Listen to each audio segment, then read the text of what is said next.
Hello বন্ধুরা, সবাই কেমন আছেন? আশা করি ভালো আছেন। আমিও ভালো আছি। আজ আমি বানাবো চিংড়ি মাছ দিয়ে পোলাও। তার জন্য আমি এখানে চিংড়ি মাছ নিয়ে নিয়েছি, দুটো বড় বড় সাইজের পেঁয়াজ নিয়েছি, একটা আলু নিয়েছি, কাঁচা লঙ্কা নিয়েছি, একটু মটরশুঁটি নিয়েছি, অবশ্য যেটা দুটা ইসের ভাত করে রেখেছি।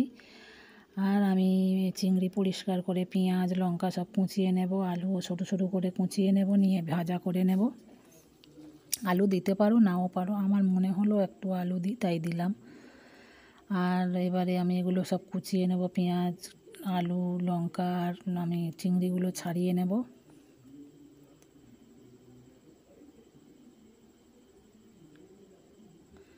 চিংড়ি আমার ছাড়ানো হয়ে গেছে, পেঁয়াজ লঙ্কা আলু সব কোচানো হয়ে গেছে। আমি কড়ার মধ্যে তেল দিয়ে দারচিনি ফোড়ন দিয়ে পেঁয়াজগুলো তুলে দিয়েছি। পেঁয়াজগুলো ভাজা ভাজা হয়ে এসছে। চিংড়ি মাছ লবণ হলুদ দিয়ে মাখিয়ে রেখেছিলাম, সেটা তুলে দিলাম। তারপরে একটু নাড়াচাড়া করে নিলাম, নিয়ে একটু পরিমাণ মতো মটরশুঁটি দিয়ে দিলাম, একটু লবণ একটু হলুদ দিয়ে দিলাম, দিয়ে ভালো করে নাড়াচাড়া করে নিলাম। তারপর আমি এখানে যে দেরাদুন রাইস ভাত করে রেখেছিলাম তার মধ্যে তুলে দিলাম একটু একটু করে, একটু মিষ্টি দিয়ে দিলাম পরিমাণ মতো। অবশ্য ভাতটা করে আমি ঝুড়ির মধ্যে ঢেলে রেখেছিলাম যাতে ঝরঝরে থাকে। দেখুন কত সুন্দর ভাত হয়েছে। এর মধ্যে সব তুলে দিলাম, আলু যে ভেজে রেখেছিলাম এর সাথে মিশিয়ে দিলাম, মটরশুঁটি দিয়ে দিলাম, লবণ মিষ্টি দিয়ে ভালো করে মিশিয়ে দিলাম, একটু ঘি দিয়ে দিলাম। ঘিটা বড্ড হচ্ছে গলানো হয়নি, একটু গলিয়ে নিয়ে আবার ঢেলে দেব।